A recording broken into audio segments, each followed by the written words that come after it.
Last time we discussed about two basic overview of, let us say, graphics as a system. One was the rendering pipeline, where we looked at the various processing units which are required from converting a three-dimensional scene to a 2D image. We also looked at the various components in the graphics system, which are also shown here.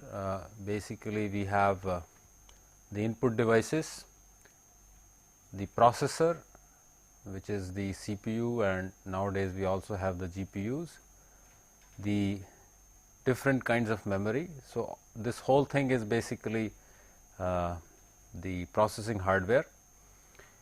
In conjunction to that, we have what we call as the frame buffer, which basically acts as an interface between the processing unit and the output display. So, in this frame buffer, what we have is a discrete grid representation of the raster or the screen. So, we can basically conceive this to be as an array of pixels, where we define the resolution, the spatial resolution of the pixels in area as the number of pixels, and the depth in terms of the number of bits per pixel. So, we actually looked at closely the interface between the frame buffer and the output display, in particular CRT, last time. And we also looked at the possibility of enhancing, let us say, the depth by introducing lookup table, which increases the resolution and depth of pixels. So, let me also give you some list of devices which are possibly can be used for input devices. So, one can actually think of input devices in two ways. One, which are physical devices. So, physical devices meaning, as we observe, the devices of the kind keyboard, mouse, tablet, etc. So, these are the physical devices which we use for giving input to the system, and there is also a notion of logical devices. So, logical devices are basically pertaining to the kind of function which we want to associate as an interface to the program, right. So, it is a high level interface with the user program. So, typically if you look at the logical devices we generally use are locator, that is, we want to locate the position of a point, right. So, it is a locator device, and the typical physical device which is associated to the locator device as a logical device is the tablet. So, if you have seen tablet is nothing but a pad where you have a stylus which defines some sort of a crosshair on the top of that tablet, and thereby gives the position of a point on that pad. So, one can also use other devices, but tablet seems to be some kind of a natural choice for locator device. So, similarly valuator is a device which gives or returns a floating value.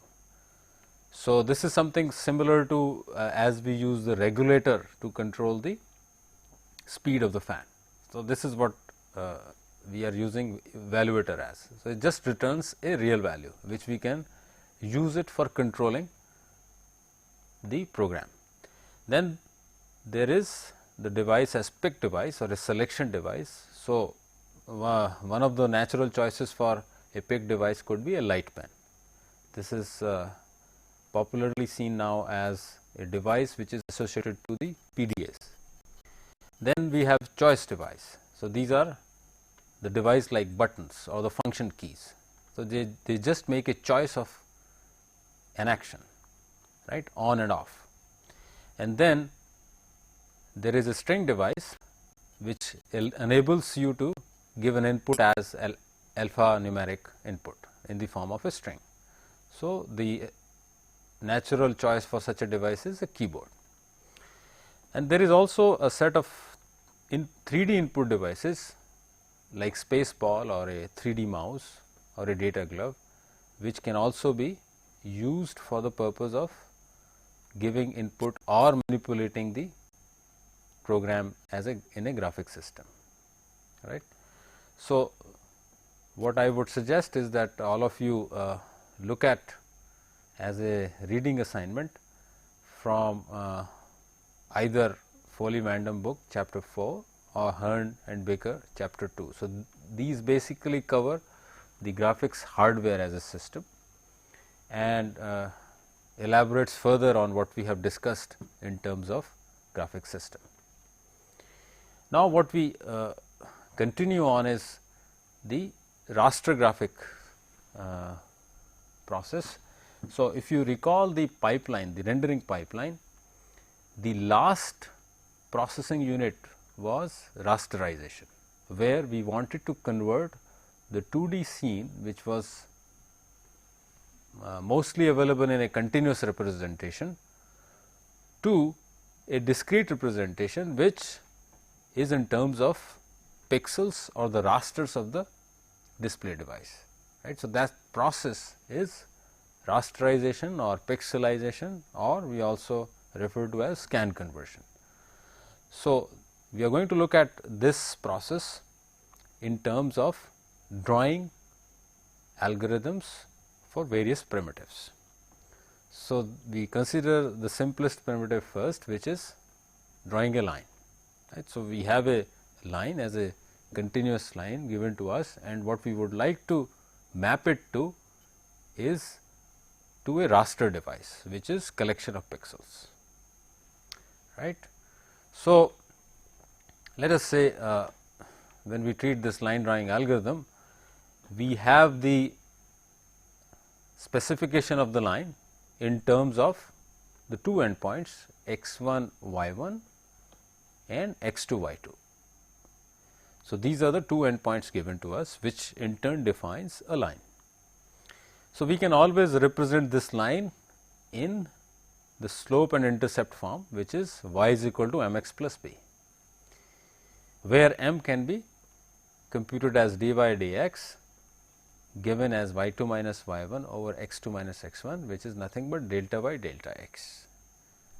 Okay. So, now given the slope and the initial point, let us say x1 y1, one can think of devising an algorithm to draw the line intercepted by x1 y1 x2 y2, right. So, all it is basically suggesting is that if you traverse from x1 y1 in the direction of the slope and the pixel you encounter, you basically draw them or paint them.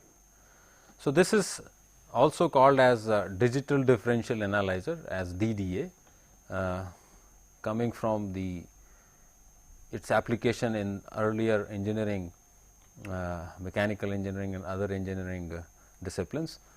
So, all we are looking at is this differentiation of in the form of dy dx, which is given as the slope of the line, and we want to use this information to be able to plot the line.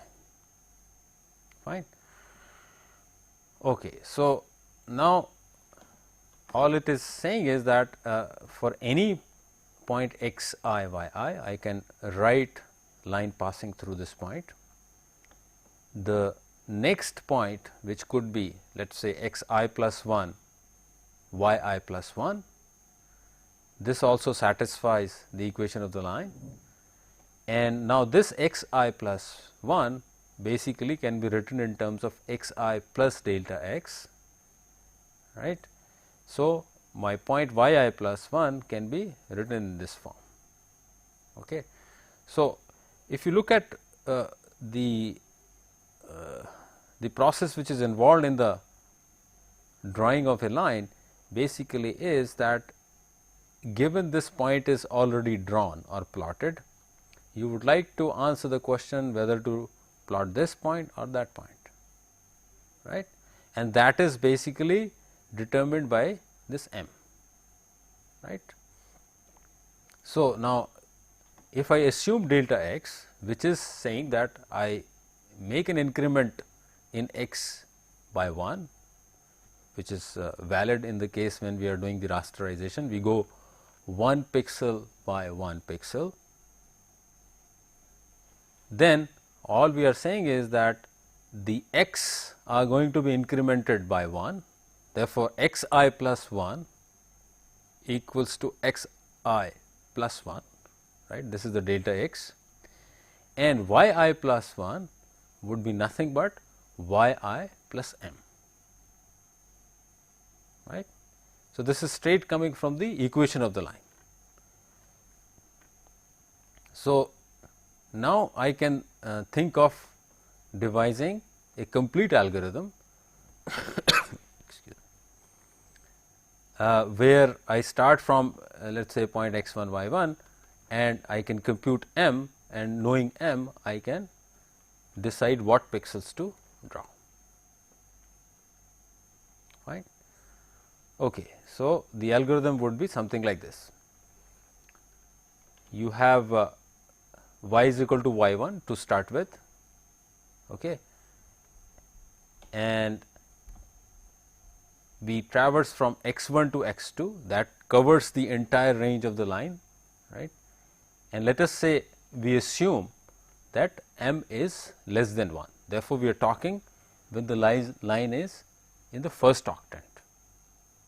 Okay. So, we change x by 1 every time and decide what point to plot.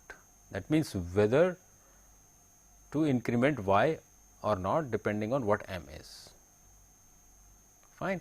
So, what we are saying is we write pixel at position x and take the round of y, right, where y gets incremented by m. It is a simple application of the equation of the line. Okay. So, at any instance of time for the plot of the line, we have x I round y I, fine.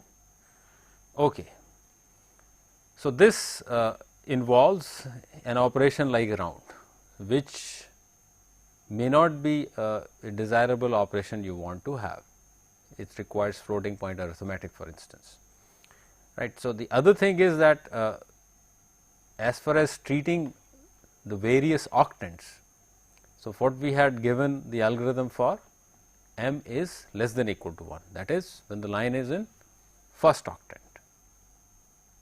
Now, if I have the line in second octant, that means m is greater than 1, right. So, the line looks like something like this. All I need to do is exchange the role of x and y. So, the algorithm basically does not change. All I need to do is change the role of x and y, right. So, I can treat a line in any octant. Okay. So, I have basically algorithm for a line drawing in any octant. Okay. Now, this was the basic idea of using the information of the slope to be able to plot this line, and as I said that this required the operation as a some sort of a round operation, which one may want to avoid. So, now the question is can we avoid such an operation. Okay. So, if you look at the problem in the following fashion, that is, given this point already plotted, let us say, okay, and again let us say we are talking about the line to be in the first octant, then we are trying to answer the question that when I increase the x, right, I increase x by 1, whether to plot this point or that point, right. These are the only two candidates which one can plot once you have already drawn this point, right. So, if I devise a mechanism by which I can decide in some efficient way to decide whether this point is to be drawn or that point has to be drawn, that is what I am looking at, right. And let us say we want to avoid floating point arithmetic. So, now the question is, can we do it?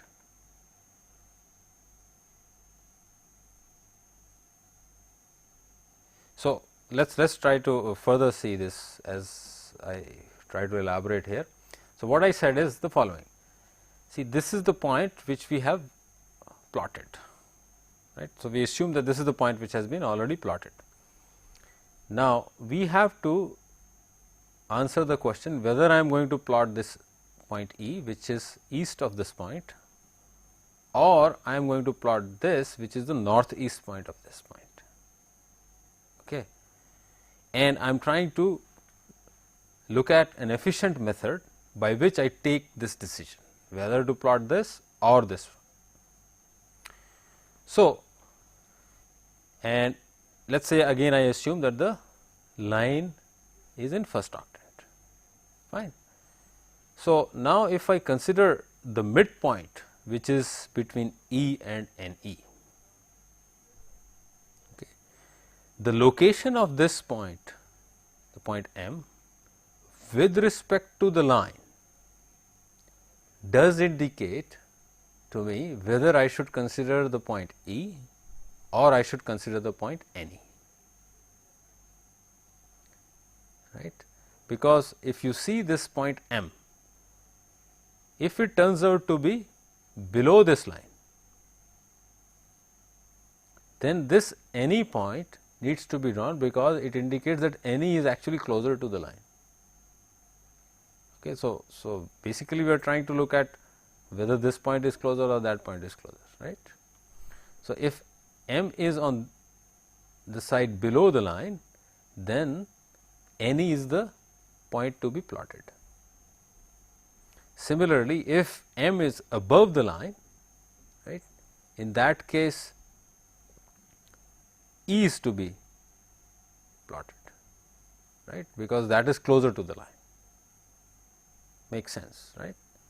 So, then it boils down to answering the question that the midpoint M, whether it lies below the line or it lies above the line. That is all we are trying to answer. And if we are able to answer this question efficiently, then we have a way to decide which point to plot next, right. And in fact, this is a very powerful thing, and if you try to further extend this idea of looking at which side of the line the point is in 3D, then we are looking at, let us say if I consider instead of this line a plane, then we are looking at the situation whether a particular point is in the front of plane or at the back of the plane, right? And that is a very useful tool to be able to answer many questions in the context of computer graphics. So, it is a very useful technique, and often we actually talk in terms of these half planes, right. So, half planes are suggesting you are on one half space of the plane, right. So, now let us see how do we devise this. So, if I consider the line as some implicit function, something like f x y equals to 0, right. And then if it turns out that the evaluation of this f x y gives me the indication whether the point is below the line or above the line or even on the line, right. So, for instance, when f x y equals to 0, it suggests that x y is on the line, it satisfies that function. If f x y is greater than 0, then x y is below the line. Similarly, if f x y is less than 0, then x y is above the line. So, all it boils down to is basically the evaluation of this function f x y for x y, right.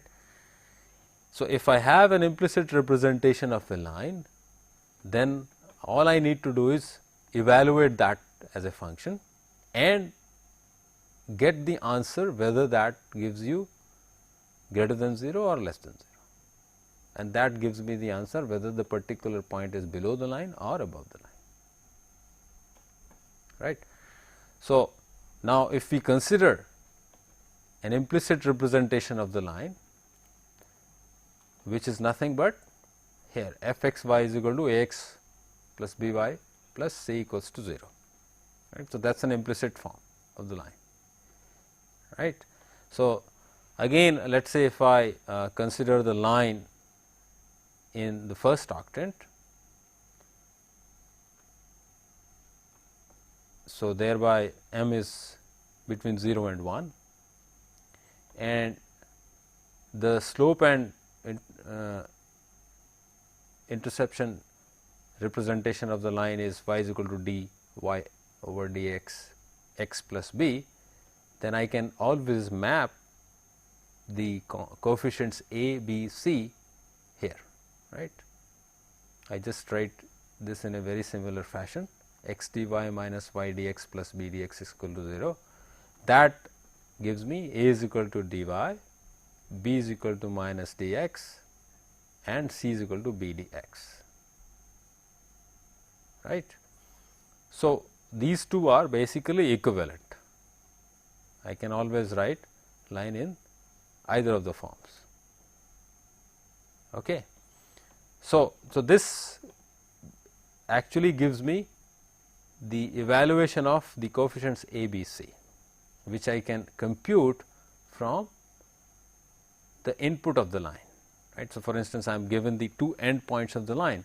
So, I should be able to compute the necessary coefficients which I am using for the evaluation of f x y, right. So, that is what precisely it is helping for. So, now once I have this implicit representation, then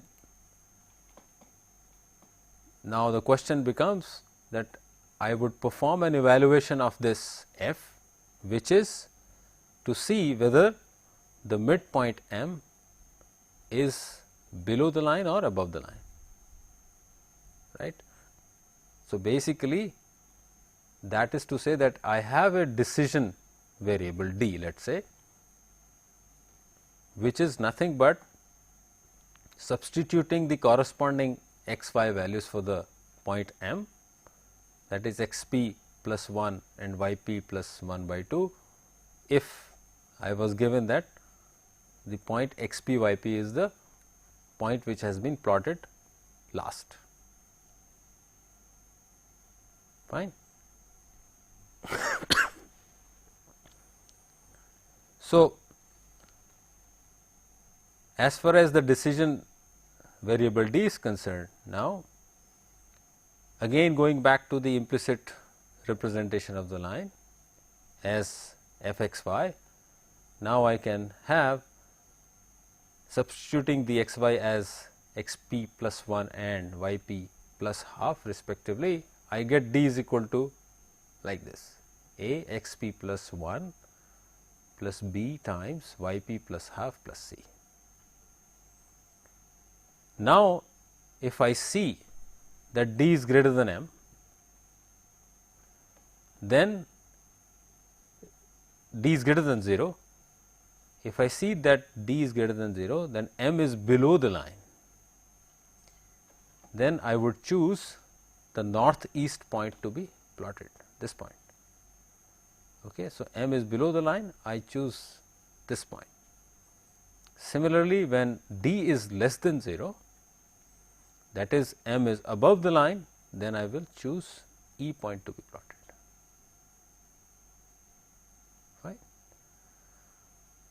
So, basically evaluation of the sign of the D determines whether I should plot E or NE.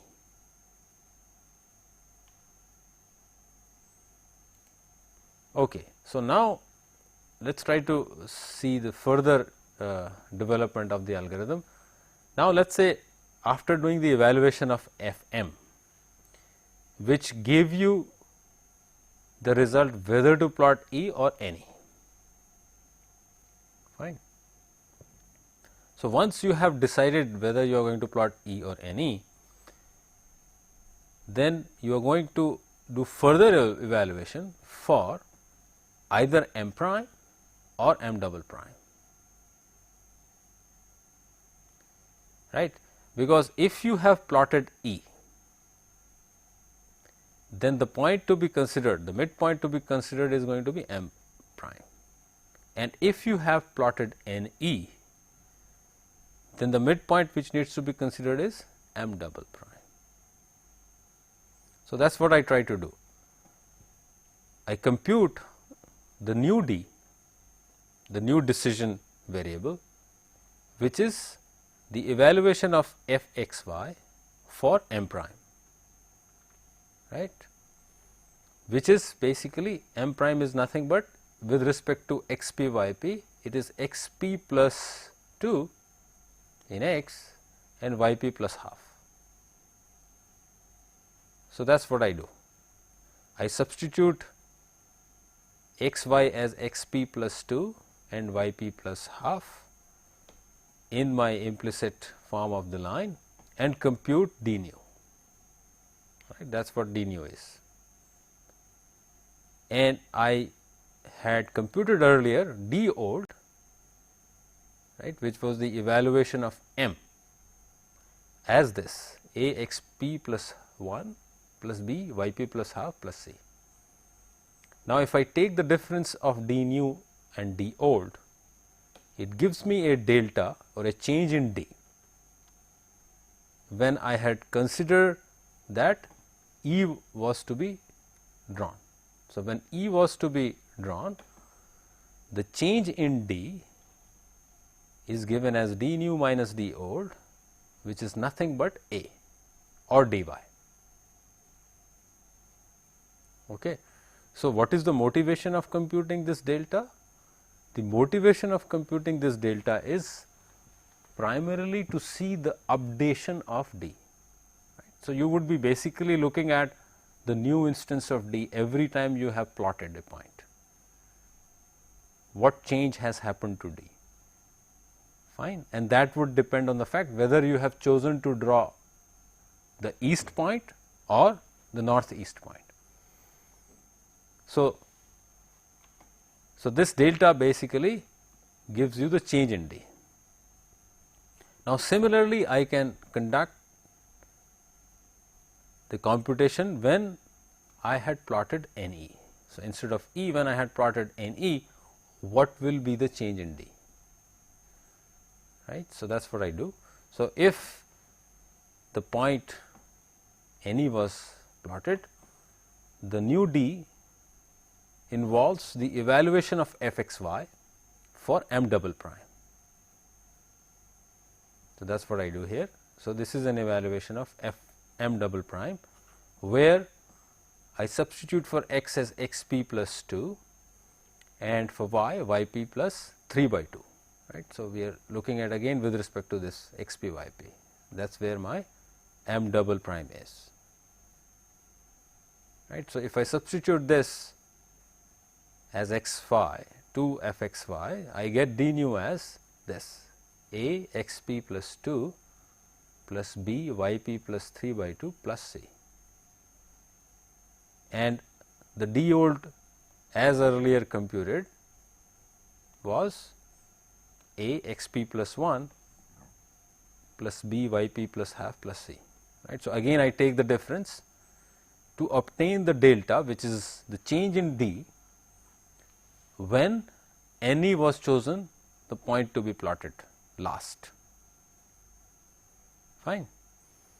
So, this delta again gives me an updation of d.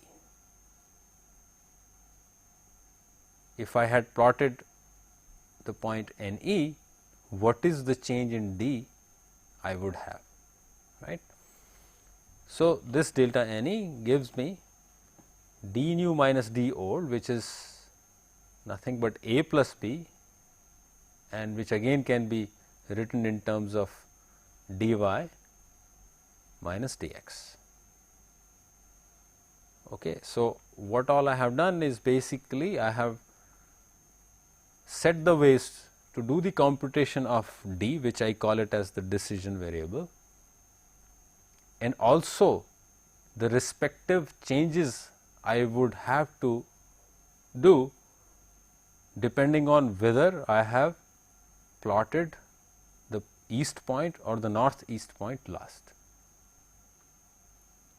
Okay. So, that basically sets up whatever is required for the algorithm of the line drawing.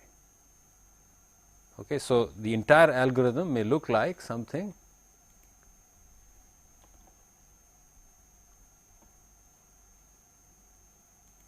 like this.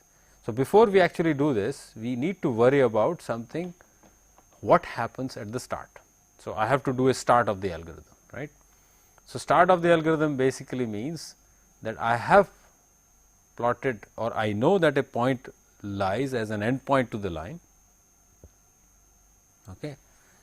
So, I need to do an evaluation of what will happen to the D, which is my decision variable, when I start, which basically boils down to doing the computation of f at x naught plus 1 and y naught plus half, right. So, it's actually, if you see that had this point been a plotted point and this is x naught y naught, right. So, the D start would be this, the evaluation of this point, right. So, that is what we are trying to do here. So, the D start is basically evaluation of x naught plus 1, y naught plus half, right, which comes as this, A x naught plus 1 plus B y naught plus half plus C, which is the implicit form of the line. Now, if you further simplify this, you get D start as A x naught plus B y naught plus C plus A plus B by 2. Now, if you observe this term A x naught plus B y naught plus C, this is nothing but the equation of the line we had A x plus B y plus C for the point x naught y naught, and the fact that x naught y naught lies on the line, right. So, this whole expression becomes 0, right, because it is on the line, therefore, it satisfies that f x y is equal to 0, right. So, what becomes D start as? D start is nothing now but A plus B by 2. Okay. So, now if I substitute for A and B in terms of dy and dx from the slope intercept representation of the line, then I have this as dy minus dx by 2. So, what you observe here is that when I compute D start, which is now dy minus dx by 2, there is a division operation, right. So, dx by 2. So, this may further require floating point operation if I do not do anything about it. So, let us say if I want to avoid this division, what should I do?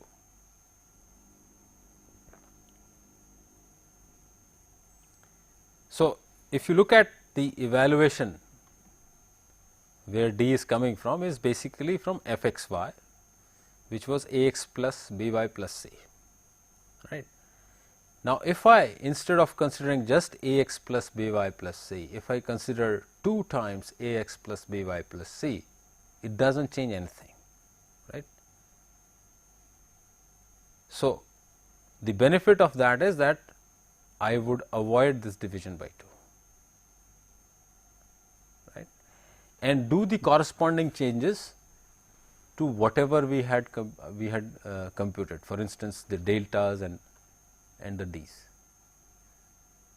keeping in mind the new evaluation function as twice a x plus b y plus c. Is it clear?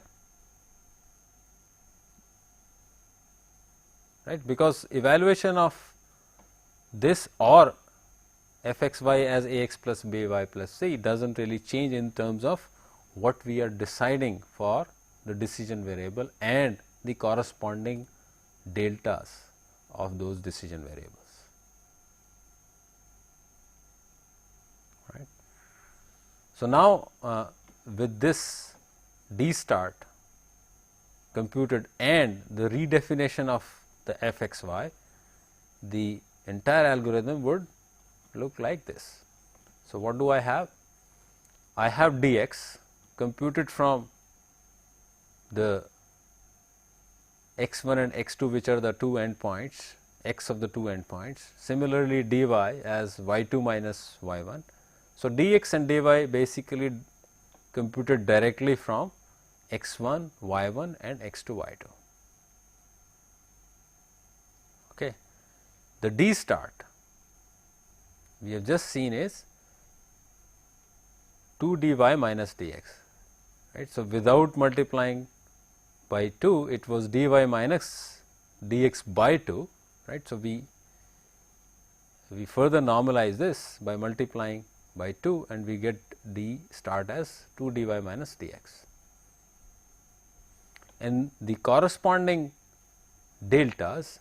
So, the delta E, which was earlier computed as dy, and now with the modified f x y as twice a x plus b y plus c, gives you delta E as 2 dy.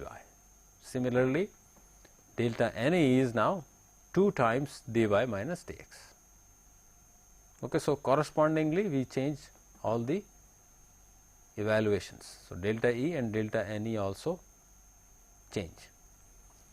So, now if the start point is say x1 y1, then I assign x as x1 and y as y1 and then span all the values of x to be able to plot the line, right. So, here I write pixel xy. So, right pixel is nothing but a command for drawing a point at that particular location. So, it is either plot pixel or write pixel or whatever you want to use,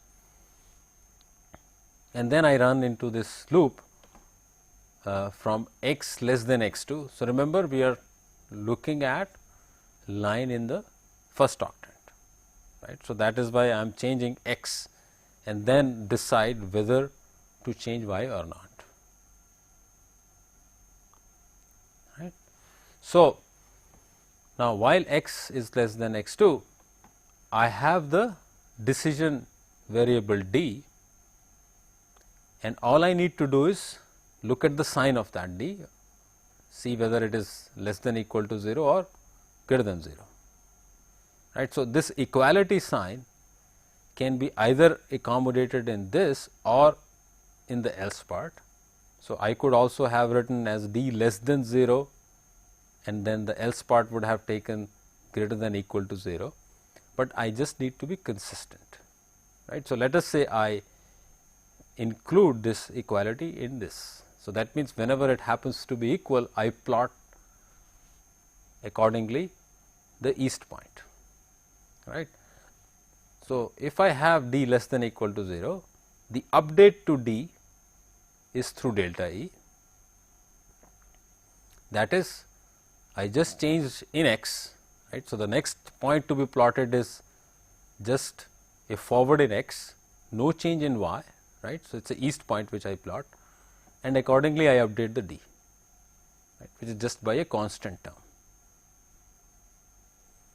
Now, and if it is else, that means I have to plot the northeast point wherein I would need to change x as well as y. So, I increment x by 1 and I also increment y by 1, and accordingly I change the decision variable d with the delta value as delta n e, right. So, now you can see or and appreciate that why did we require these d delta e and delta n e.